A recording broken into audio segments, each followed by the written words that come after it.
ያልተጠበቁ እርምጃዎች ይወሰዱ ነበር 4 ኪሎ ባለው መንግስት የመውጫ በር የሚባለው ጉዳይ ያስፈልገናል። እንደው ሚዲያዎቻችን ሽኩርምም አይናፋረው ነው ስለሆነ ነው እንጂ በሁለት እግሩ የረገጠ መንግስት ለመሆን ያግዛል። ስለ ሽሮ ሜዳው መንግስት አይደለም ነው። ጦርነት የሚጀምረውም ጦርነት የሚቆመውም በዲፕሎማሲ ነው። ምስራቅ አፍሪካ ላይ ኢንተረስት ያላቸው ሌሎች ጡንቸኛ የሆኑ ሀገራቶች አሉ። ወደድንም ጠላንም ፈለግንም አልፈለግንም የሱዳንን ሰላም ወደ ኖርማል ለመመለስ የኢትዮጵያ ሮል ትልቅ ሆነ። ጠቅላይ ሚኒስትሩ ፖርት ሱዳን መሄድ በራሱ ለዛ አንድ መልስ ነው። ሀገራት እንደፈለጉ የሚደንሱበት ቀጠና እንደሆነ ስለሚነገር ነው። ትልቅ የሆነ አብዮትን ቀስቅሷል።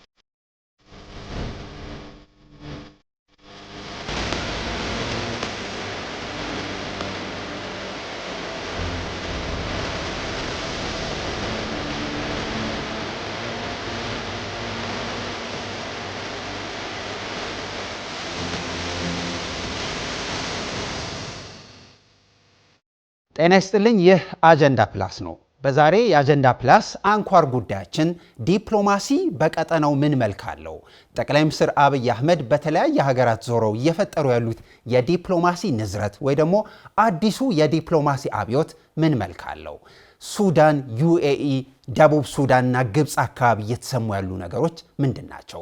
እነዚህ በዲፕሎማሲ ዘርፉ ላይ እየተከሰቱ ያሉት አዳዲስ ጉዳዮች ምን መልክ አላቸው? ዙሪያ መለሱን ለማየት እንሞክራለን። ከኛ ጋር ስለምትሆኑ እጅግ በጣም እናመሰግናለን።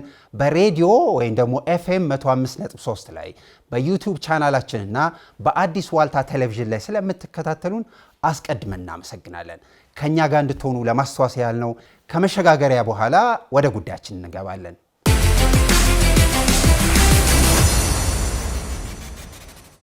ተመልሰናል ተመልካቾቻችን። የዛሬ ጉዳያችን ቀደም ብዬ ባስተዋወቅኳችሁ ጉዳዮች ይሆናል። ከኛ ጋር ስለምትሆኑ በድጋሚ በጣም አመሰግናለሁ። አጀንዳ ፕላስ ዛሬ የአዲሱ እንግዳችን ወይ ደግሞ አዲሱ ባልደረባችን ዮሐንስ ቢኒያም ጋር ነው የምናወራው። ዮሐንስ ስለመጣ በጣም አመሰግናለሁ።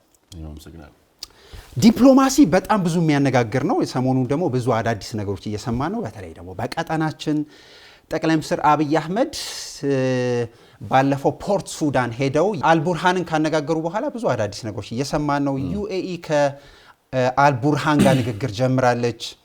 ይሄ ሁሉ ትኩሳት፣ ይሄ ሁሉ ነገር የጠቅላይ ሚኒስትር አብይ አህመድ ያለፉት ተከታታይ ሳምንታት ዲፕሎማሲ ላይ ምን መልክ አለው? እሱን ትንሽ ብናነሳ ደስ ይለኛል። ምን አስተዋልክ? ምን ነዘረህ? ምን አዲስ የዲፕሎማሲ አብዮት አስተዋልክ? ከሱን ጀምር። የኢትዮጵያ የዲፕሎማሲ መንገድ ምናልባትም ልክ እንደ ምሩጽ ይፍጠር ማርሽ ቀየረልን ነው እንችላለን። ከአረቡ ዓለም ጋር ኢትዮጵያ የነበራትን ዲፕሎማሲያዊ ግንኙነት መለስ ብለን ስናነሳው የምናገኛቸው መልሶች እጅግ ፈገግ የሚያሰኙ ናቸው። አሁን ዓለም ያለበትን ዲፕሎማሲያዊ ቁመናና አቋም ለይቶ የሚያውቅ ግለሰብ ወይ ደግሞ ለይቶ የሚያውቅ ሀገር ይከተለዋል ወይ ደግሞ ደፍሮ ይንቀሳቀስበታል ብለን በማናስበው መልኩ ዲፕሎማሲያችን በጣም የነተበ ብለን ልንገልጸው የምንችለው ነበር። ዲፕሎማሲ ከፊት ያለችውን ቃል ምናልባት መነጠልሽ አላልቻል ባላቅም በራሱ ዲፕሎማሲ ዲፕ የሆነ በጣም ጥልቅ ምርምር የሚፈልግ በጣም ጥልቅ ሳይንስ የሆነ በጣም ወሳኝ የሆኑ ነገሮች ናቸው። በዚህ ሰዓት የሀገራችን ውስጥ የሚሰሩ አንዳንድ ስራዎችንም ጭምር ሊወስንልንና አቅጣጫ ሊያሰጥልን የሚችል ከባድ የሆነ ዘርፍ ነው። የጠቅላይ ሚኒስትር አብይ አህመድ ወደ ስልጣን መምጣት በኋላ እሳቸው በመደመር መጽሐፋቸው ላይም እንደጻፉት እሳቸው የሚከተሉት የውጭ ዲፕሎማሲ ለቀጠናው ሀገራት ወይ ደግሞ ለጎረቤት ሀገራት ቅድሚያ የሚሰጥ ወዳጅነትን መሰረት ያደረገ ግንኙነት ነው። ከዚህ አንጻር የአፍሪካ ቀንድ ላይ አብይ አህመድ የሚባሉ ሰው እንደመጡ ብዙዎች ሰውየውን ችግኝ አርገው አስበዋቸው የ40 ምናምን ዓመቱ ሰውዬ ዋርካ ሆነው ዲፕሎማሲው በሳቸው የካርታ አሳሳብና የካርታ አጣጣል ላይ የተመሰረተ ሆኖ አይተኸዋል። የምናስታውሰው ነው። ባለፉት 4-5 ዓመታት የምስራቅ አፍሪካ ፖለቲካ ማርሽ ለውጧል። ሀያላኑ እንኳን መልእክተኞቻቸውን በተደጋጋሚ ልዩ መልእክተኞቻቸውን መንፈቅ በመንፈቅ እንዲቀይሩ ያስገደደ እጅግ ያልተጠበቁ እርምጃዎች ይወሰዱ ነበር 4 ኪሎ ባለው መንግስት። የ4 ኪሎ መንግስት ቁመናና አቋም አሁን ዩናይትድ አረብ ኤምሬትስ ከቡርሃን ጋር መሐመድ ቢን ዛይድ ያደረጉትን ንግግር ስትመለከተው በትክክልም ፈርጣማ ክንዶች እንዳሉ የሚያሳይ ነው። ብዙዎች የሞከሩት ብዙዎች የፈለጉት ነገር ግን ሊያሳኩት ያልቻሉት ጉዳይ ነው።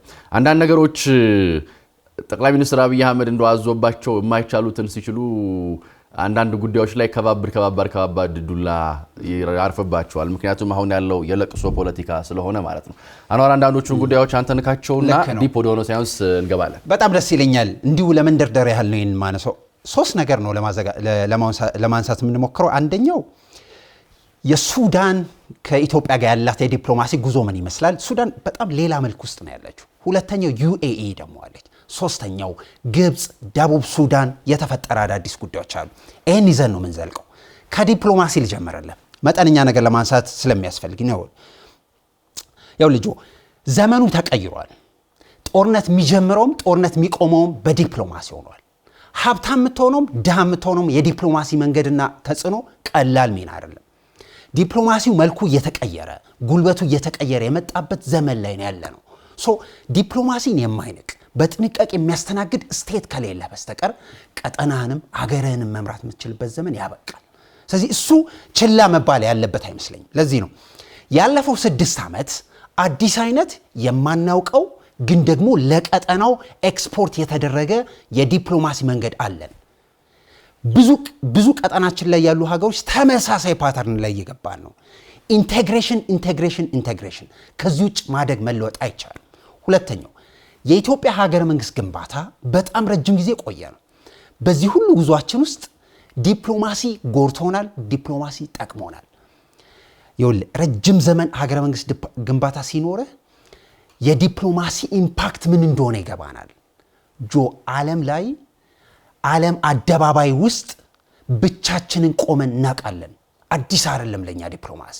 ነገር ግን እሱን ከዘመኑ ጋር ማገናኘት ከዘመኑ ጋር ማወዳጀት በጣም ያስፈልጋል። ዲፕሎማሲ በባህሪው በጣም ረጅም ነው፣ ውስብስብ ነው፣ በጣም ሲሪየስ ነገር ነው።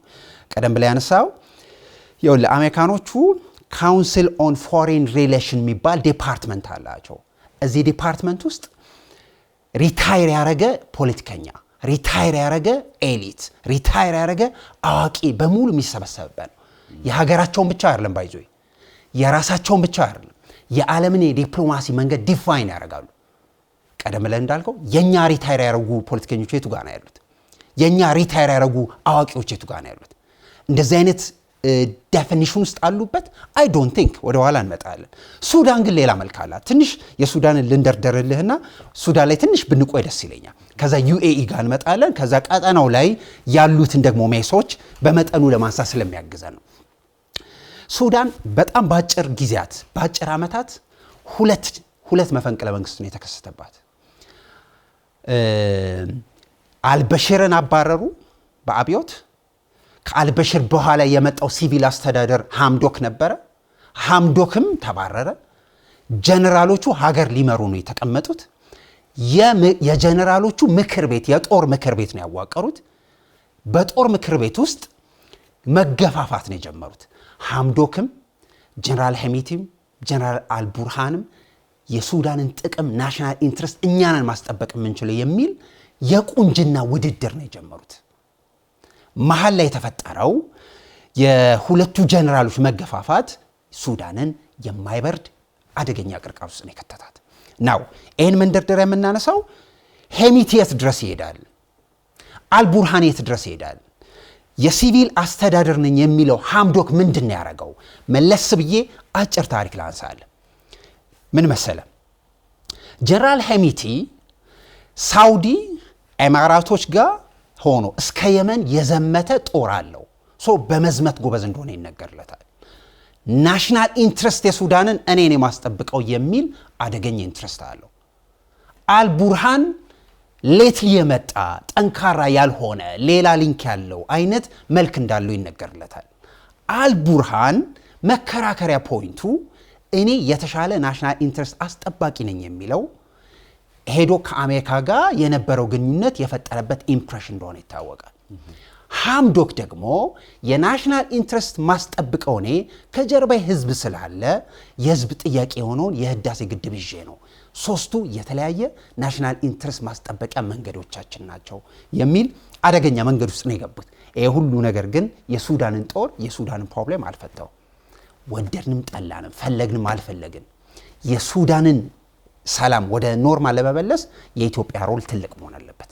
ካልሆነ እንደዛ መሆን አይችልም። ለዚህ ነው ሱዳን ላይ ያለው ነገር ቀላል አይደለም ልልህ ነው። ሱዳን ላይ ያለው ፖለቲካ በነገራችን ላይ ብዙ ሩቅ መሄድ አይጠበቅብም። እኛ ኢትዮጵያውያን 2 ዓመታት ወደ ኋላ መለስ ብለን ብንፈትሽ ከሚሲሲፒ ወንዝ ማዶ ያሉ ሀገሮች እንድንሆን የሚፈልጉት ጉዳይ ነው። አሁን ሱዳን የምትታጠነው የጠብ ማጥንት ላንተ መጥቶ የተረፈ ነው። የኢትዮጵያ ዲፕሎማሲ አሁን ላይ የሚከተለውን ዲፕሎማሲ ተከትለን ብንመለከት ዲፕሎማሲያችን መሰረት የሚያደርገው ብዬ ማስበው ባህሩን፣ ወደቡን፣ ውሃውን መሰረት ያደረገ እነኚህን 3 ነገሮች መሰረት አድርገ ዲፕሎማሲ መጫወት ስትፈልግ ደግሞ የአፍሪካ ቀንድ የሚባል ጉዳይ አለ። አክቹአሊ ቀንድ ላይ ቁጭ ብለ ምን ሰላም ነው ልትለኝ ትችላል። እነኚህን 3 መሰረታዊ ቀንዱ ይዋጋል ይባላል። ቀንድ ላይ ቁጭ ብለ ሰላም ይል ሊትራሊ የለየለት ሰላም ውስጥ እንድትገባ አይፈልግም። የለየለት መበጣበጥ ውስጥ እንድትገባም አይፈልግም። ሱዳን ዲስ ዴይስ በኔ እምነት እንደ አንድ ምስራቅ አፍሪካ ላይ እንደሚናፈቅ እንዲመጣ እንደሚፈልግ ምናልባት አንድ ቀን ይመጣ ይሆን ተብሎ እንደሚጠበቅ አንተ ነህን ተብለን የምንጠይቀው አንድ ጦርነት እንዲካሄድባት እንደ በትል ግራውንድ ክፍቷን የተተወች ሀገር ትመስለኛለች። ሱዳናውያን የሆኑትን ስትመለከት እኛ ኢትዮጵያውያን ሱዳናውያን የሆኑትን እምንሆንባቸው በጣም በርካታ ስራዎች ሰርተውብናል። የ4 ኪሎ መንግስት የወሰዳቸው ዲፕሎማሲያዊ ብልጠቶች ግን ለዚህ ጉልህ ሚናን ተጫውተዋል። ዊን እንድናረግ ለምሳሌ ባለፈው ማስቼ ይል ነበር የሽግግር የሚሉት የሽግግር መንግስት አለ። በዚህ የሽግግር በሚባል የሽግግር መንግስት ውስጥ አልፈን ቢሆን ኖሮ እኛ ኢትዮጵያውያንም የሆኑ 2 አልቡርሃኖች 2 ዳጋሎች ይኖሩን ነበር። የጠቅላይ ሚኒስትር አብይ አህመድ መንግስት ይህንን ባህሩን፣ ወደቡን፣ ውሃውን መሰረት ባደረገ ዲፕሎማሲ ጨዋታዎች ውስጥ የማይገመቱ እንቅስቃሴዎችን እያደረገ ነው። ለምሳሌ መሐመድ ሐምዳን ዳጋሎ ሄሚቲ እዚህ ብሔራዊ ካለው ቁመተ ለግላጋው ህንፃ ላይ ቁልቁል ከጠቅላይ ሚኒስትር አብይ አህመድ ጋር ሲመለከቱ ተመልክተናቸዋል። አርኤስኤፍ ኃይልን ከጀርባ ሆና ትደግፋለች ተብላ የምትታማው ደግሞ የቤን ዛይዶ ሀገር ኤምራት ነች።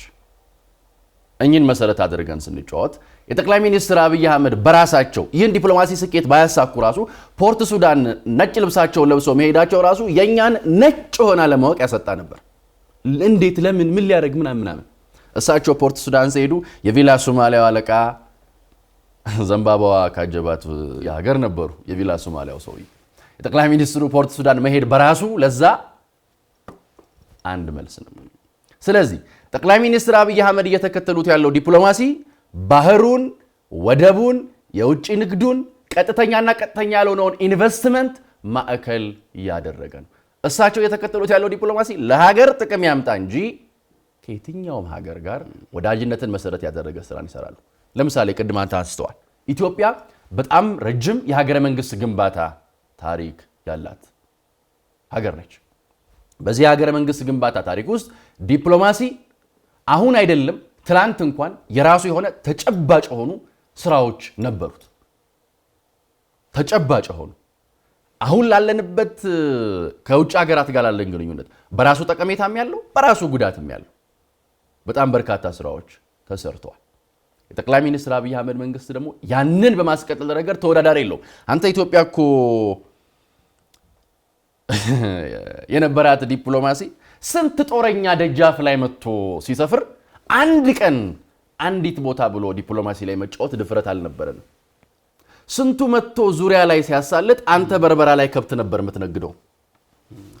ስንቱ ሱዳንን ለገዛ ቁማሩ ሜዳውን ሲያስቀራት ሰላም አለይኩም ወአለይኩም ሰላም ወበረካቱ ብሎ ሱዳናውያን መሃል የተገኘው አብይ አህመድ አሊ ሐምዶክ እጅ ላይ ነበረችው ሰላም እንኳን እንድትቀጣጠል ከፍተኛውን ስራ የሰራው አብይ አህመድ።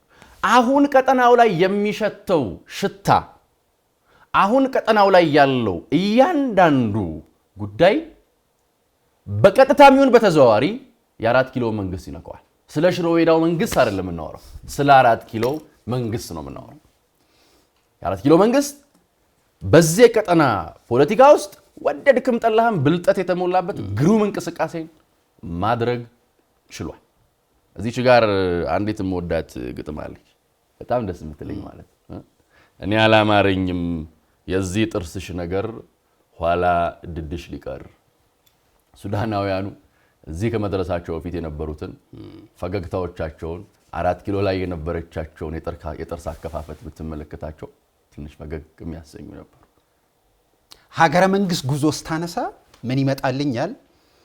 ይኸውልህ ዲፕሎማሲ በጣም የረጅም ጊዜ ስራ እንደሆነ ይታወቃል። በጣም ውስብስብ እንደሆነ ይታወቃል። የዲፕሎማሲ ጉዟችን አዲስ እንዳልሆነ ይታወቃል።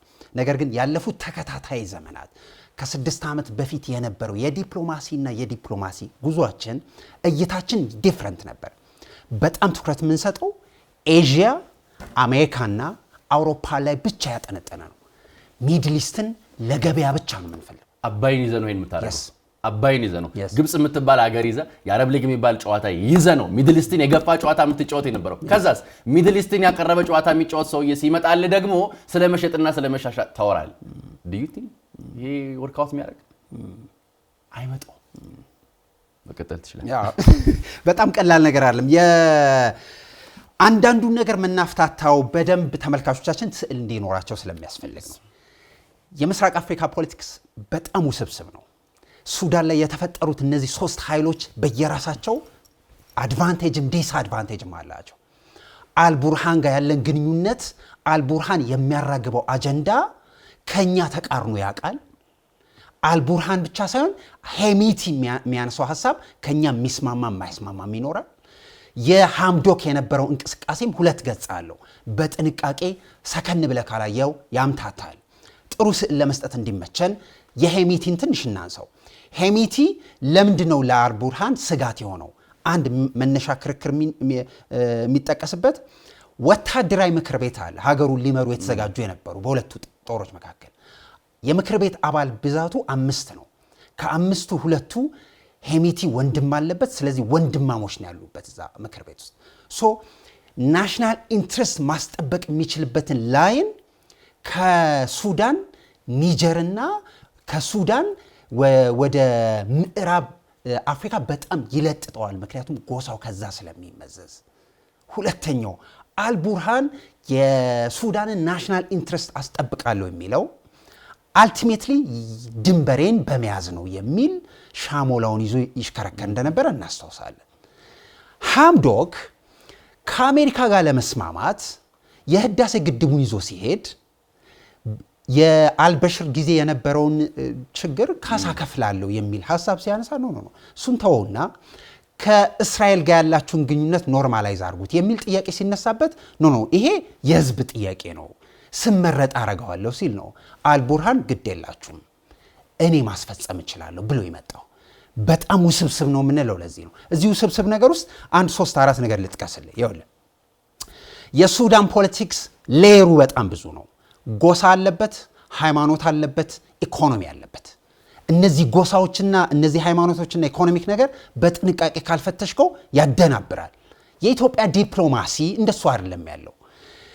ወደ ሀ ተብሎ ስራ ሲጀመር ሀ ተብሎ ስራ ሲነሳ ከባህር ርቀን ማደግ አንችልም። አልቲሜትሊ ይሄ ነው ጎሉ፣ ሌላ ነገር የለውም። 2 ሲሪየስ ነገር ነው ለማስተሳሰር የሞከር ነው። አንደኛ ዩኤኢ እና ሚድል ኢስትን የምናይበት መንገድ ተቀየረ። ሁለተኛ ጎረቤቶቻችን የምናይበት መንገድ ተቀየረ። ዮሐንስ ዩኤኢ የቀይ ባህር ሀገር አይደለችም። ነገር ግን ዱባይ ፖርት አላት። ነገር ግን በርበራ ላይ ተሳተፋለች። ነገር ግን ኤርትራ ላይ የጦርና የኢኮኖሚ መሰረት አላት። ሳውዲ አረቢያ የቀይ ባህር ሀገር ነች። ኢንቨስትመንት አላት፣ ጦር አላት፣ የኢኮኖሚ መሰረት አላት። ሁለቱም ሀገሮች በዚህ መጠን ኢንትረስታቸውን ሲያሳርፉ ያለፈው 6 ዓመት ሁለቱን ሀገሮች ማዕከል ያደረገ የሚድል ኢስት ፖለቲክስ ነው ይዘን የመጣ ነው። እሱን ካሳመንክ ሚድል ኢስት ቀጠናችን ላይ የሚካሄደው የትኛውም የሶስተኛ ሀገር ጨዋታ ላይ ለቼዙ እኛ ምቹ ይሆናል። በምስራቅ አፍሪካ ፖለቲካ ውስጥ ኢትዮጵያ ባትፈልግ አልፈልግም አልጫወትም ብትል እንኳን አለመጫወት የምትችል ሀገር አይደለች። ኢትዮጵያን የጣለ ዲፕሎማሲ፣ ኢትዮጵያን የጣለ ጨዋታ ምስራቅ አፍሪካ ላይ ብዙ አዋጭ አይደለም። ቅድም አንተ አንስተዋል። ኢትዮጵያ ከሰከላ የሚነሳ ጉባ መሃል የታሰረ ግዙፍ ቅን ያላት ቀደም ብያለሁ። የኢትዮጵያ ዲፕሎማሲ መሰረት በተለይ ሚድል ኢስቱን ይዞ የሚንቀሳቀሰው ባህር ውሃ ዲፕሎማሲ ሰጥቶ መቀበል ነው። የአረቡ ዓለም አብይ አህመድ ከመጡ በኋላ ያለችው ኢትዮጵያና በፊት የነበረችው ኢትዮጵያ ናት። የተፈጥሮ ሀብቷ ኢትዮጵያ ናት። ያንን የተፈጥሮ ሀብቷን የተረዳ ቢንሳይድ ለአብይ አህመድ ወንድሙ አይደለም፣ የእናቱ ልጅ አይደል። ኢትስ ዲፕሎማሲ ጨዋታ። ከተግባባ የጋራ ግብ ካለ ሰተህ የምትቀበለው ነገር ካለ አብረህ ትቀጥላለህ። የምስራቅ አፍሪካ ፖለቲካ ከባድ ነው ብለዋል። የአባይን ጉዳይ አንስተሃል። ሰሞኑን ደቡብ ሱዳን የተቀላቀለችውን ነገር ሰምተሃል። ደቡብ ሱዳናውያን ተረጋግተው የሚያስቡበትን ጨዋታ ያሳለጠው ግን ማን ነው? ሪክ ማቻርንና ሳልቫኪርን ያስተቃቀፋቸው ማለት ባይዞ እሱ የሆነው ለውጡ ማግስት ነው። ከጅቡቲ ቀጥሎ የደቡብ ሱዳን ስራ ነገርኩ። ከ40 ምናምን ዓመት በላይ የተለፋበትን ሴራ ነው የ40 ምናምን ዓመቱ ሰው እየሳብላጣ አድርጎ ጨዋታውን ይዘጋው። ሂልተን ሆቴል የነበረችውን ከአብይ አህመድ በፊት የነበረች የደቡብ ሱዳናውያን ጨዋታ የሚያቃቃታል። ምናልባት ሚኒስትሪ ሚዲያ ስለሆነ አናነሳትም ይሆናል እንጂ የነበረችውን ጨዋታ የሚያውቃት ያውቃታል። ደቡብ ሱዳናውያን የሚታጠኑት የጠማጥንት የት ነበር የሚወጠወጠው? በታሪካቸው ለመጀመሪያ ጊዜ ሶማሌላንድና የሶማሌን ፕሬዝዳንት የአፍሪካ ህብረት ትንሽዬ ክፍል ውስጥ ባለሳሳት ያገናኛቸው ማን ነው? ሙሴ ቤሄንና ፎርማጆን በፎርማጆ ጊዜ ፊት ለፊት ያገናኛቸው ማን? በርበራ ላይ ማን ነው መጀመሪያ ተባብረን እንስራ መገዳደሉ ይደርሳል ብሎ የኬንያታ ልጅ ባለበት ያወጋው ማን ነው? የትዝታው ልጅ አይደለምን? ወደድክም ጠላህም ዲፕሎማሲ ኢዝ አ ዲፕ ሳይንስ። የሁለት ሰዎች ጨዋታና ግንኙነት አድርገህ ብቻ አትቀጥሎ። በነገራችን ላይ አንዳንድ ሰዎች እቺ የጥላቻና የለቅሶ ፖለቲካ ዲፕሎማሲ ላይ ተቀላቀለችና የ4 ኪሎ መንግስት ከሆነ ሀገራት ጋር የተሳለጠና በጎ የሚባል ጨዋታ ሲጫወት የሁለት ግለሰቦች ግንኙነት ነው ምና ይላል። ቶኒ ብሌር ይስቅባል የሚሰማ እነ ከሌን አስታውሶ ማለት የሁለት ግለሰቦች ግንኙነት እንዳልሆነና እንዲህ ስር የሰደደ ግንኙነት እንደሆነ ቀጠናው ላይ በሚታይ መነጋገሪያ በሚሆን ኢምፓክት ጭምር ይዞልን መጥቶ አሳየ። አልቡርሃንና መሐመድ ቢን ዛይድ በስልክ ተነጋገሩ። ቢን ዛይድ የአልቡርሃን ስልክ ላይ የተገኘው አብይ አህመድ ባሳለጠው ጎዳና ነው። የኮሪደር ልማት ልትለው ትችላለህ። ዲፕሎማሲው የኮሪደር ልማት ብለህ ልትጠራው ትችላለህ። ይሄንን ጨዋታና አጫወት ወደድክም ጠላህም ፈለክም አልፈለክም የ4 ኪሎ መንግስት ያለውን የተፈጥሮም የሰው ኃይልም የሀብትም አቅም አውቆ እየተጫወተ ያለው ጨዋታ በጣም እየጠቀመው እንደ ሀገር ቁመናና አቋም ያዝ። ኢትዮጵያ በጸጥታው ምክር ቤት ከ10 ምናምን ጊዜ በላይ ስብሰባ ተካሂዶባታል። በማመንግስት በዚህ መንግስት ግን ዊን አርጋ መቀጠል ይችላልች። ተችሯት ተሰጥቷት አይደለም። ለሷ የመጣው የጠማጥንት ጎረቤት ታጥኖ በሱዳናውያን የፖለቲካ ሜዳ ላይ ስንት ኃይል ነው የሚጫወተው? ከሄሚቲ ጀርባ ምን ያህል ሀገራቶች አሉ? ከአልቡርሃን ጀርባ ምን ያህል ሀገራቶች አሉ? ቀድመህ ይኸውልህ ሚድል ኢስት በጣም የራቀን የዲፕሎማሲ መንገዳችን ነበረ። ቀጠናችን ከውጊያ በስተቀር ሌላ ነገር አያውቅም። ይኸውልህ ምስራቅ አፍሪካ ሁለት ሲሪየስ ህመም ነው ያለበት፣ ድህነትና ደህንነት። ሁለቱ ሲሪየስ ህመም ነው።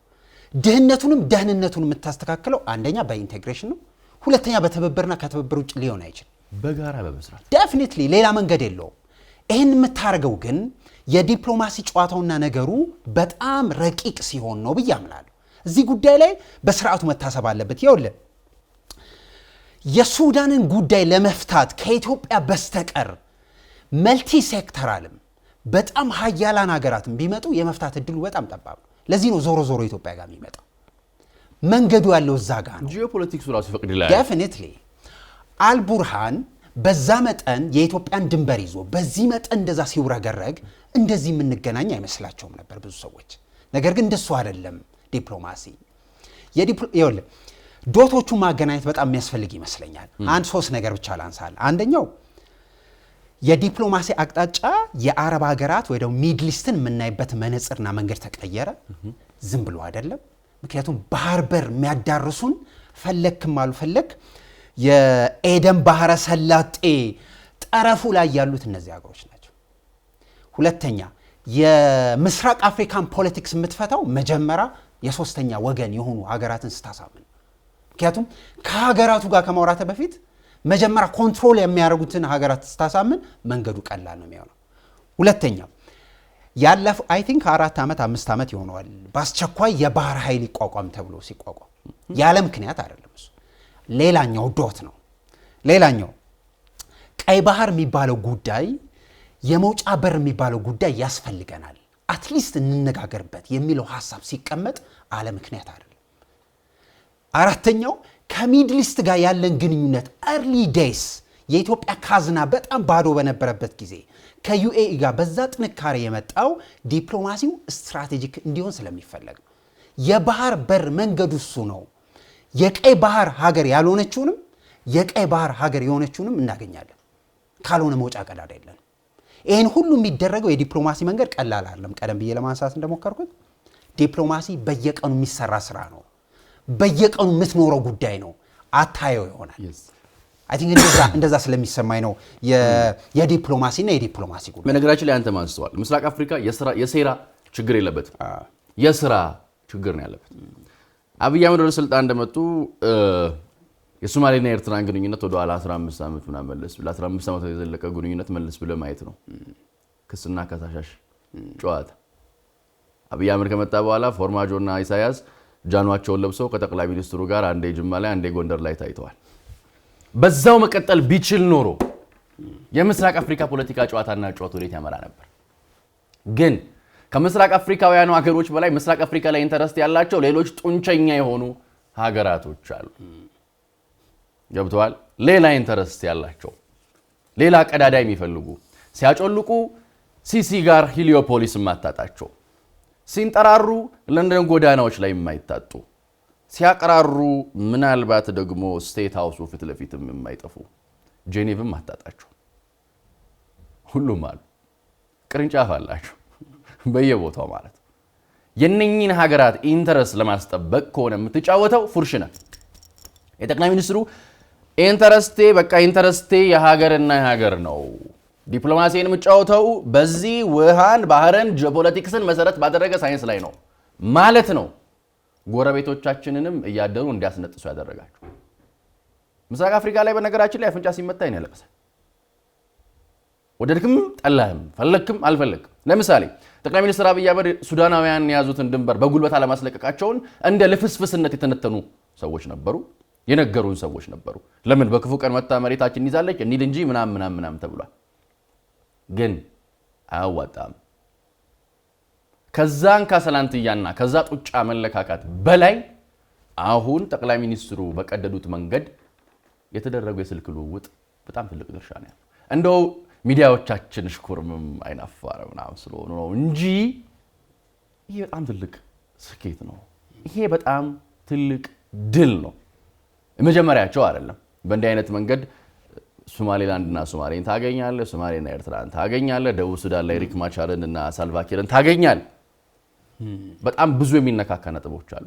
በዚህም መልክ በዛ ግን በምስራቅ አፍሪካ ፖለቲካ ውስጥ ፋክትና ዲፋክቶን መለየት ካልቻልክ፣ ፋክትንና ዲፋክቶን ለይተህ መጫወት ካልቻልክ ለውጥ አታመጣም። ኢትዮጵያን የገፋ ዲፕሎማሲ ደግሞ መሰረት የለውም። ለጠቅላይ ሚኒስትሩ ትልቅ ጡንቻ የሆናቸው ይሄ ነው። ሚድል ኢስቱን ደግሞ የምታውቀው ነው። የገፋንበት ቋንቋስ አንተ ሚድል ኢስቱን ጠቅላይ ሚኒስትር አብይ በነገራችን ላይ ወታደር ናቸው። ታውቃለህ አይደል?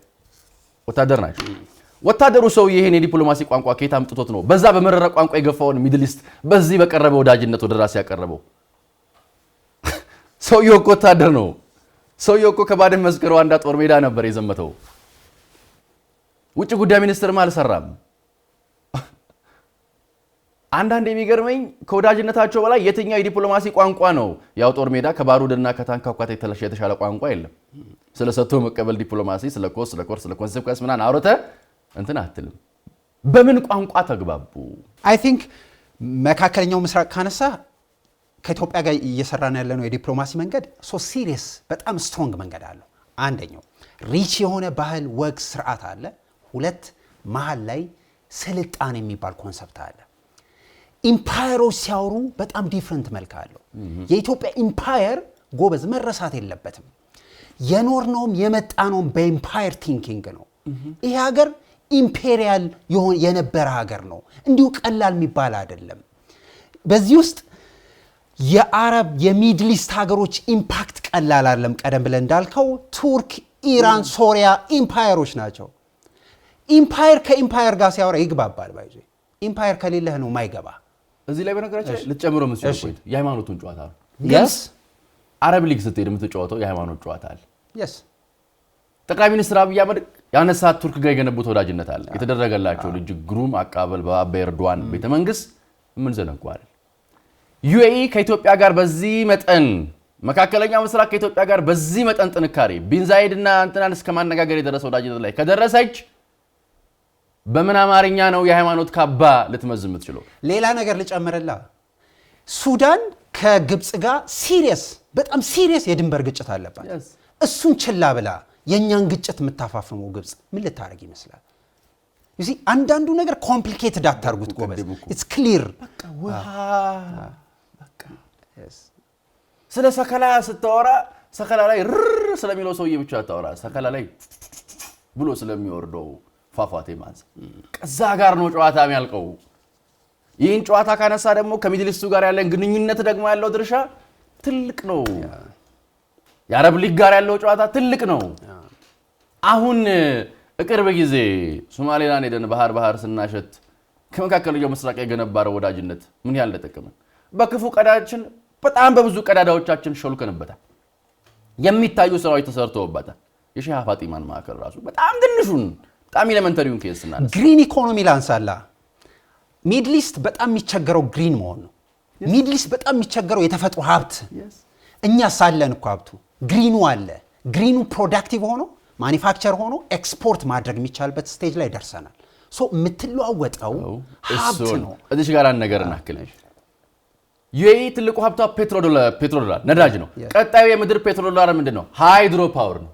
ታዲያ ምን ናክል እና ደግሞ ግንኙነቱም እየተቀየረ ነው እንጂ ለምሳሌ ሳውዲ ካሁን በኋላ ከቻይና ጋር መገበያየው ዶላሩን ትቼ በየን ነው አለች።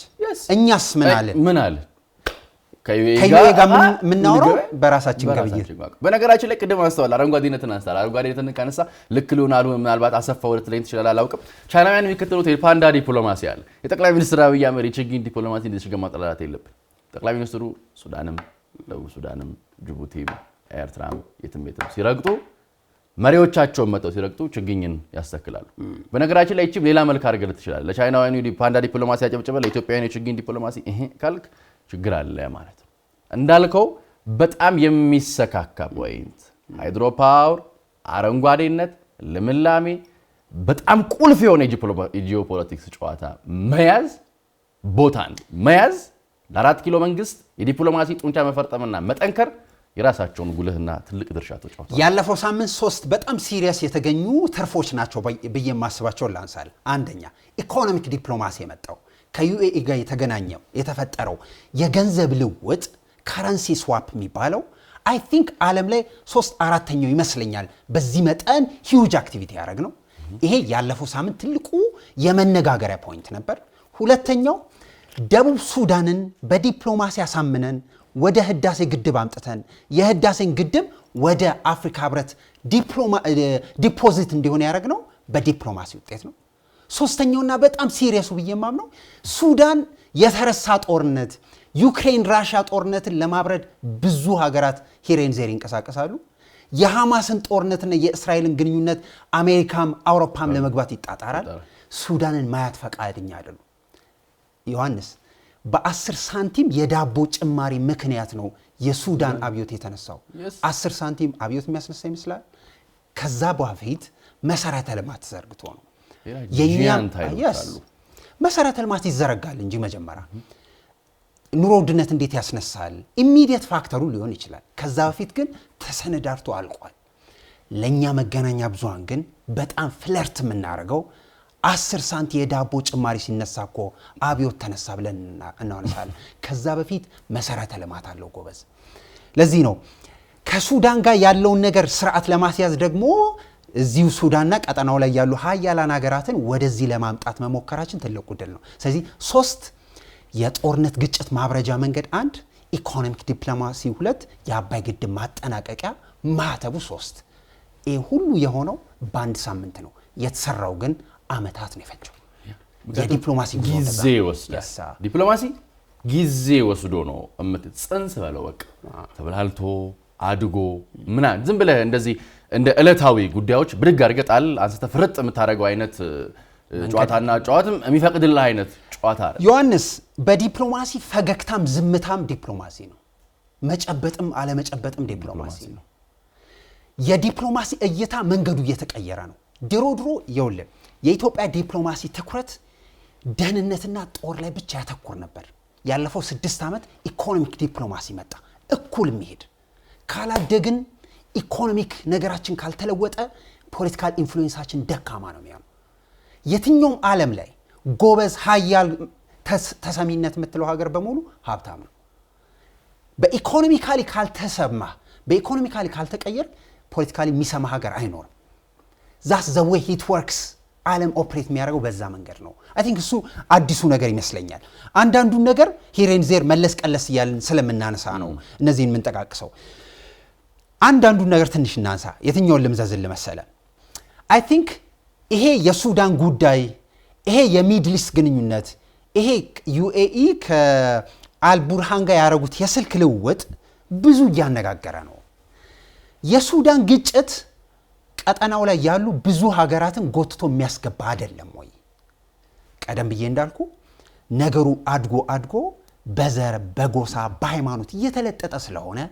ከኒጀር ጀምሮ የሚሳበው የፖለቲካል ኢምፓክት ወደ ኤርትራ የሚገፋው የፖለቲካል ኢምፓክት ወደ ግብጽ የሚጎተተው የፖለቲካል ኢምፓክት የሱዳንን ጦርነት ስርዓት እንዳይይዝ ያረጋዋል ሶ የዚህ ሁሉ ማብረጃ የዚህ ሁሉ ከለላ ኢትዮጵያ ናት ኢትዮጵያ ከሱዳን ጋር ሶስት ሲሪየስ የሚያገናኛት ጉዳይ አለ አንደኛው የስደት ጉዳይ አለን በጣም ብዙ ኢትዮጵያውያን ሱዳን ይኖራሉ በጣም ብዙ የሱዳናውያን እዚህ ይኖራሉ ህዝብ ለህዝብ ያለን ግንኙነት በጣም ሲሪየስ ነው ሁለተኛው የድንበር ጉዳይ አለን ትልቁን የሚያካልልን ድንበር የሚያገናኘን ከሱዳን ጋር ነው ሶስተኛውና በጣም ሲሪየሱ የአባይ ግድብ ጉዳይ ነው ሶ እነዚህ ሶስት ጉዳዮች እና እኛን ያገናኘናል ቀጠናው ላይ ያሉ ሀገሮችን በሙሉ ግን እየሳባ አይከተም ወይ እንደዛ ፊል አታረግም ወይ ለለህ ነው ተስቦ በለው በቃ ፈለግም ነገር ያለው ቅድም ምስራቅ አፍሪካ ላይ የሚፈጠሩ እያንዳንዱ ክስተቶች ተሳሳቢ ናቸው በራሳቸው ከሁለቱ ኃይሎች ጀርባ ራሱ እዚህ ምስራቅ አፍሪካ ላይ ያሉ ሀገራት እኮ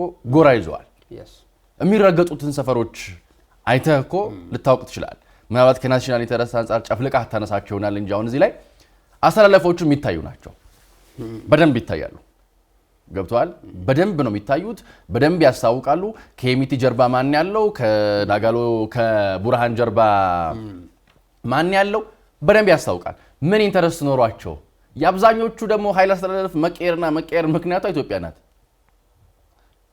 አብዛኞቹ ሰፈር የሚቀያየሩት ከኢትዮጵያ አቋምና አቋቋም ነው አብዛኞቹ ጨዋታ የሚቀያየሩት ከ4 ኪሎ መንግስት ፈገግታና ኩስትርና ጋር ነው ገብቷል አብዛኛዎቹ ቀጠናው ላይ ያሉ ሀገራቶች ለምሳሌ የቪላ ሶማሊያን አቋም ብናነሳ ጠቅላይ ሚኒስትሩ ከሶማሊላንድ ጋር ከተፈራረሙት ሜሞራንደም ኦፍ አንደርስታንዲንግ በኋላ ሌላ አስተላለፍ አይተናል አሽትተናል ለምን ምን ስለተፈለገ ምን ስለታሰበ ሊበሏት ያሰቧትና ሞራ ጀግና ነሽ ይሏታል ይላል ምን ፈልገው ነው ሱዳን ላይ የቀረ ኢንተረስት ያላቸው እስከማይመስል ድረስ መሃል ከተማ በጦርነት ተታመሳለች ገብቷል 10 ሳንቲም ይሏል ለአመጹ ሱዳን ላይ ሰሩትን መሰረተ ልማት በሙሉ ኢትዮጵያ ላይ ፕላንት ለማድረግ ሞክሯል ገብቷል ያኔም ፕላንት ያደረጉት ሲድ እኩል እንዳይሄድላቸው ዘሩ እንዳያሽት የረዳው ልክ እንዲሁ ምስራቅ አፍሪካ ላይ ያሉ ሀገራቶች አቋምና አስተላለፋቸውን ከኢትዮጵያ አቋምና ቁመና ጋር አያይዘው መለዋወጥ መቻላቸው ነው ለዚህ ደግሞ ፋሬ ቀደደው ምንድነው መንገድ የቀደደው ምንድነው ጨዋታውን ያሳለጠው ምንድነው የ4 ኪሎ መንግስት ልቡን ኢትዮጵያ ያርጎ ዲፕሎማሲ ስለሚጫወት የዳሴ ግድቡን ይዞ ትራምፕ ጋር ሲገባኮ ብዙ ተብሏል ባይዞይ ጆ እሱን ስታነሳልኝ አለመሄድ እንደማይቻል ታቅ ነበር you know why ዲኦፒ የሚባል አለ ዲክላሬሽን ኦፍ ፕሪንሲፕል የሚባል ፊርማ ታስታውሳለ ሶስቱ መሪዎች የኤልሲሲ አልበሽርና የቀድሞ ጠቅላይ ሚኒስትር ኃይለ ማርያም ደሳለኝ እጃቸውን ተያይዞ ከተማ ላይ የተለጠፈ የነበረ ፎቶ እሱ ዲኦፒ የመሪዎች ስምምነት የተፈራረምንበት የመሪዎች ስምምነት ላይ የሚያስቀምጠው መጨረሻ ነጥብ ባንስማማ የፈለግነው ሀገር እንዲያስማማ እንዲያደራድረን እንፈቅዳለን የሚል ፊርማ አለ ያኔ እዛ ሲኬድ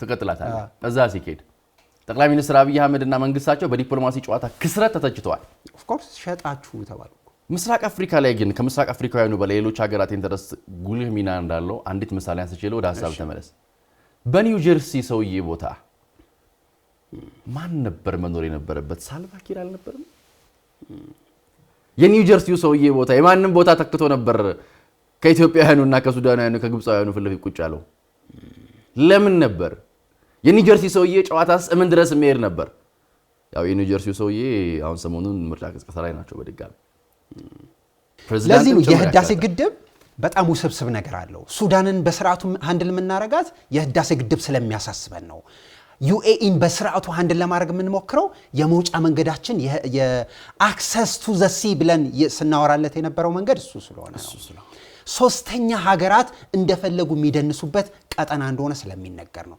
እሱን የምናስተካክለው በጥሩ ዲፕሎማሲ ነው የህዳሴ ግድብ የሚባለው ጉዳይ እንደዛ ስንተች አሜሪካ ስንሄድ ሸጡት በተባለበት ሰሞን ባይዙዌ በዲኦፒ ስምምነት መሰረት ግብጽና ሱዳን የሚያደራድረን የምንፈልገው አሜሪካ ነው ስላሉ ነው ይሄድ ነው ዓለም ሄድ አንችልም ሄደን ያለንን ምናውቀውን እውነት ነው ተናግረን የመጣ ነው ዓለም ሄድ ስለማይቻል ነው ሶቺም አሜሪካ ዲፕሎማሲ ኦፍ ኮርስ መጫወቻ ሁለተኛው ዲፕሎማሲ የሚሰሩት አብዛኞቹ ትልልቁ ዲፕሎማሲ ይሰራሉ ተብሎ የሚታመኑት መሪዎች ናቸው ይባላሉ ፍለፊት ያሉት መሪዎች ትልቁ የዲፕሎማሲ አከናዋኝ ተብለው የሚነገሩት ነገር ግን ከነሱ የሚመነጨው የዲፕሎማሲ ቲንኪንግ ሶስት መዋቅሮች ኦፍ ስክሪፕት መሆን አይችሉም አንደኛው የውጭ ጉዳይ ፖሊሲ ሁለተኛው የደህንነት ስትራክቸሩ ሶስተኛው ኖርማል ያስተዳደር መንገዱ እነዚህ ሶስት ስትራክቸሮች ኦፍ ስክሪፕት የሆኑ ቀን እንሸጣለን ለዚህ ነው ቲንኪንጉ ተቀይሯል ዲፕሎማሲ የሚባለው እይታ ተቀይሯል ዮሐንስ የሰሜኑን ጦርነት እኮ የዘጋ ነው የደመደም ነው በዲፕሎማሲ ነው ጦርነት የተጀመረውን በዲፕሎማሲ ግፊት ነው ለዚህ ነው የዲፕሎማሲ ነገር እንደ ቀልድ የሚታይ አይደለም የምናነሳው ምንጥለውን ነገር በሙሉ በዲፕሎማሲ የሚገኝበት ዘመን ላይ ደርሰናል እነዚህን ሁሉ ስናነሳ ያለፈው 5 እና 6 ዓመታት የኢትዮጵያ ዲፕሎማሲ መልኩና ነገሩ ተቀይሯል አንደኛው ትልልቅና ግራንድ ፕሮጀክቶችን ነው የሚያስቀምጠው ለምሳሌ የህዳሴ ግድብ ማጠናቀቅ ቀጠናውም ሴንተር ኦፍ ግራቪቲ ያደርገዋል ሁለተኛው ፖርት ያስፈልገናል የኢትዮጵያ ኢኮኖሚ ከዚህ በላይ ፖርት መሸከም ማለት ባንድ ፖርት ብቻ መሄድ አይችልም አማራጭ ፖርቶች ያስፈልጉታል ይሄን በውጭ ጉዳይ ፖሊሲ ቋንቋ ፓርትነርሺፓችንን ዳይቨርሲፋይ ማድረግ ማብዛት ያስፈልገናል ሚድል ኢስት አንደኛው የዚህ ፓርት ነው ዋንኛው ነው አሁን ላነሳቸው 3 ወይ 2 አበይት ጉዳዮች ዋንኛው አጋር ሆኖ ልታገኝ የምትችለው ልታሳልጥበት የምትችለው ይህ የመካከለኛው የአረቡ ዓለም ዲፕሎማሲና ጨዋታ ነው ወደድክም ጠላህም ፈለክም አልፈለክም ትላንት እንከተለው በነበረው ዲፕሎማሲ ጨዋታ ብንሄድ ኖሮ እንዳልከው ዲፕሎማሲ ያመጣብንን ጦርነት እንኳን የምንፈትበትን ቋንቋና ወዳጅነት ማናገኝበት እድል ነበር ብቷል ምርጫና ማራጭ እንኳን ማናገኝበት ሀለ ሐመሯ አይኖርንም ጠቅላይ ሚኒስትሩ በድፍረት የወሰዷቸው ጨዋታዎች ለዚህ ዋነኛ ቀዳዳና ከፋች ሆነዋል ማለት ነው ይኸውልህ ፖርት የምንፈልግበት ዋነኛው ምክንያት ተመልካቾቻችን አድማጮቻችን በደንብ አንደርስታንድ ያደርጉ የምንፈልገው ደጋግመን እንድናነሳ የምንፈልገው የእያንዳንዳችን ህይወትና ግሮሮ ዲፋይን ስለሚያደርግ መኖር ስላለብን ዴፊኒትሊ ይኸውልህ የፖርትና የፖርት ጉዳያችን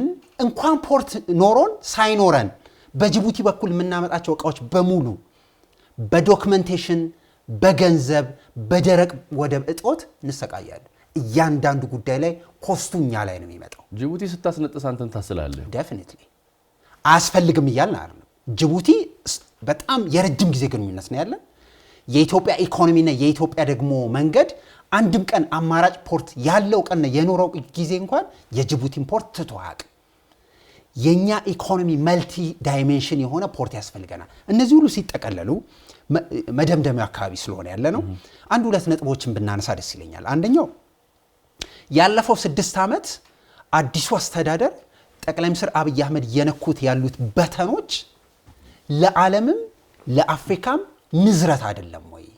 ለዓለምም ለአፍሪካም አዲስ አይነት የዲፕሎማሲ አብዮት እየመጣ አይታየህም ወይ? እሱን እናንሳና እንደመደማለን።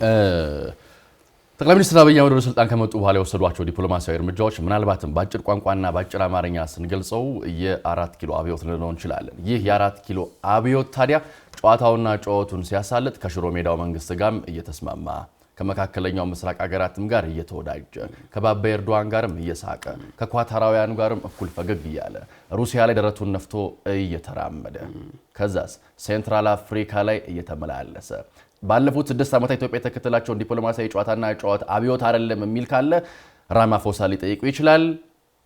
ሙሳ ፋቂ መሐመድን ሊያናግረው ይችላል።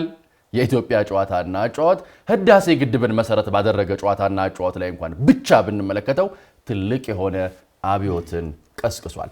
ይህ አብዮት ደግሞ ወደድንም ጠላንም በውስጥ ሀገራት በምንከተለው የፖለቲካ ጨዋታና ጨዋታ ላይ የራሱን ቀጥተኛና የቀጥተኛ አስተዋጽኦ እያበረከተ ይገኛል። ዚስ ዴይስ ሰሜኑ ላይ የሚሸተንን ማጥንት ካሰላህና ካሸተትከውም አብሮ ተያይዞ የሚመጣ ጉዳይ ነው። ወዳጅም ጠላትም ቅርብም ሩቅም የሚያውቀው አንድ ነገር ግን 4 ኪሎ የተከተለው የዲፕሎማሲ ጨዋታ በክፉ ቀን ማምለጫ፣ በጥሩ ቀን መጠንከሪያ፣ በአጣብቂኝ ቀናቶች ውስጥ መሽሎኪያ የሆኑ ሁሉንም ወዳጅ ሀገራት መሰረት ያደረገ ተጽፎ ያነበብነውን የጠቅላይ ሚኒስትሩ የዲፕሎማሲ መንገድ በመደመር መጽሐፋቸው ላይ ያጸኑትን የጻፉትን ያሳየ ግን ደግሞ ትላንትናን ያልገፋ በነገራችን ላይ አብዮት የሚያደርገው እንደሆነ ታውቃለህ የማይደፈሩ ጉዳዮችን ነካ አብዮት ነው። ስታትስኮ በነበረው ስታትስኮ መሄድ ጉብዝና አይደለም፣ እሽኩርም የሚት አይደለም። በቃ ኢትዮጵያ ናት። አንገት ይቀላል እንጂ ምንም አታደርግም። የባህር በር ያስፈልገኛል ህዝብ 120 ሚሊዮን ነው። ለምን ተሽኮረመው? ለምን ተሽቆጠቆጠው?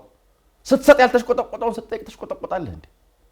ዲፕሎማሲያችን ኢትዮጵያዊ መልክ ይዟል። ይሄ መራር የምትለው ኢትዮጵያዊነት አለ። ይሄ ኢትዮጵያዊነት እሱን ኢትዮጵያዊ የሆነ ዲፕሎማሲ ኪሲያዊ፣ ዶላራዊ፣ መሞዳሞዳዊ ቀጠናው ላይ ከሰው እስከ ከብት መነገድ ጨዋታ ወጥተህ ቀጠናው ላይ የውሃ ፖለቲካን ማሾር ከጀመርክ በርበራ ላይ ከብት ከመነገድ ወጥተህ በርበራ ላይ ወደብ እንዲኖር ማሰብ ከጀመርክ በሶማሌ ምናምን ጨዋታ መሃል ሾልከ ጡንቸኛ ሌቫንትኖች ከማፍራት ወጥተህ በሶማሌ አካባቢ ወደብ እንዲሸት ማነፍነፍ ከጀመርክ ከዚህ ወዲያ አብዮት ከየት ልታመጣ እና ኗሪ ምልል ነው? ግዙፍ አብዮት ነው ያለው።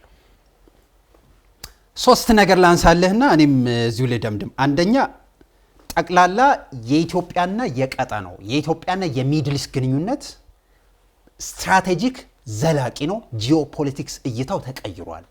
ይሄ በዲፕሎማሲ ቋንቋ ስናወራው የዲፕሎማቲክ እንቅስቃሴ ላይ ያሉ በሙሉ ጻፊዎች እዚህ ጉዳይ ላይ በጣም አደባባይ የሚያየው ዲስኩር ያስፈልገናል ብዬ አምናለሁ። ሁለተኛው ከድህነት መላቀቅ አለብን። ከድህነት የምንላቀቀው ኢኮኖሚክ ቤኔፊት የምናመጣው በጣም ሂውጅ ትርፍ አለው ተብሎ የሚታመነው የፖርት አክሰስ የሚባለው ነገር የማግኛ መንገዳችንን ማረጋገጥ አለብን። እሱን የምናረጋው ቀይ ባህሩን መስመር የተቆጣጠሩ ሀገራት ጋር ያለን ግንኙነት በጣም ስትሮንግ ሲሆን እንደሱ ያረግን ቀን የምናስበውን የምናውቀውና የምንፈልገውን ሀብት ማምጣት እንችላለን ብዬ አምናለሁ። ከድህነት መላቀቅ ከኢኮኖሚክ ተረጂነት መላቀቅ ፎር ሹር የፖሊሲ ነፃነት ያመጣል። የፖሊሲ ነፃነት በሁለት እግሩ የረገጠ መንግስት ለመሆን ያግዛል። ሶስተኛውና በጣም ሲሪየስ ነገሩ ደህንነት ያስፈልገናል። በፖርት እጦት ምን እንደምናስገባና እንደማናስገባ የሚያውቁ ሀገሮች መኖር የለባቸው። ዮሐንስ ሚስጥር አይኖረን ማንም ማቀው ሚስጥር እኮ አደባባይ ነው ያለው። ይሄ እንዴት ሴንስ አናረገው? ለዚህ እዚህ ጉዳይ ላይ በጣም መተኮር አለበት ብዬ አምናለሁ። እነዚህ ሁሉ ሲጠቀለሉ ዲፕሎማሲ የዓለም በጣም ትልቁ ኢንስትሩመንት ሆኗል። ይሄን ዲፕሎማሲ ለማምጣት በጣም ረጅም ጊዜ ሊፈጅ ይችላል፣ ውስብስብ ሊሆን ይችላል፣ ሰከን ማለት ይፈልጋል። የኢትዮጵያ ዲፕሎማሲ በጣም ምራቁን የዋጠ አንዳንድ ጊዜ የረጅሙን ዘመን የመጣንበትን መንገድ ኤክስፒሪየንሱን በስርዓቱ የሚያውቅ ያለውን ሁኔታ በስርዓቱ ትንታኔ የሚያስቀምጥ የወደፊቱን ደግሞ ዲፋይን አድርጎ የተነሳ እንደሆነ ይጠቀሳል። እነዚህ ሁሉ ስናነሳ ተመልካቾቻችን ትንሽ ስዕል እንዲያገኙ ያህል ነው ያነሳ ነው። የሰሞኑ የጠቅላይ ሚኒስትር አብይ አህመድ በቀጠናው መገኘት ፖርት ሱዳን ሄደው ከአልቡርሃን ጋር የነበራቸው ንግግርና ውይይት ቀጠናውና የዲፕሎማቲክ አካባቢ ብዙ አዳዲስ ንግግር እንዲያመጣ ስላረገ፣ ሁለተኛው የደቡብ ሱዳን መምጣት ትልቅ ኢምፓክት አለው የህዳሴ ግድብ ላይ። የኢኮኖሚክ ቤኔፊታችን ከዩኤኢ ጋር የነበረን የገንዘብ ልውውጥ አዲስ አይነት መልክ እንደሆነ ለማንሳት ያህል ነው። የሰሞኑ የዲፕሎማሲ መልካችን ምን ይመስላል የሚለውን በጣም በጥቂቱ ነው ለማንሳት የሞከርነው። ሐሳባችሁን፣ ስሜታችሁን የምታውቁትን ኮሜንት ቦክሳችን ላይ ደግሞ ብታስቀምጡልን እዚህ ላይ መጨመር እንችላለን ብለን እናምናለን። የሚቃረንም ሐሳብ ካላችሁ ብትጨምሩበት በጣም ደስ ይለናል። ውይይት እንፈልጋለን፣ ንግግር ያስፈልገናል። የኢትዮጵያን የመጪው ዘመን ደግሞ በጎነት ዲፋይን የማድረግ ኃላፊነት አጋጣሚ ሆኖ እኛ እጅ ላይ ወድቋል። ስለዚህ ኃላፊነት ያለብን ይመስለናል። እዚህ ጉዳይ ላይ ሰፋ ያለ ነገር ነው ለማውራት የሞከርነው። ከዮሐንስ ቢኒያም ጋር ነው ዘለግ ያለ ጊዜ የቆየ ነው። ደግሞ በሌላ አጀንዳ ፕላስ እንገናኛለን። በሬዲዮ 105.3 ላይ የምታደምጡን ዩቲዩብም ላይ ያላችሁ አዲስ ዋልታ ቴሌቪዥንም እየተከታተላችሁ ለነበራችሁ በሙሉ ከኛ ጋር ይሄን ሁሉ ሰዓት ወስዳችሁ ግድ ሰጥቷችሁ ስለቆያችሁ ግን ከፍ ያለ ምስጋና አለን።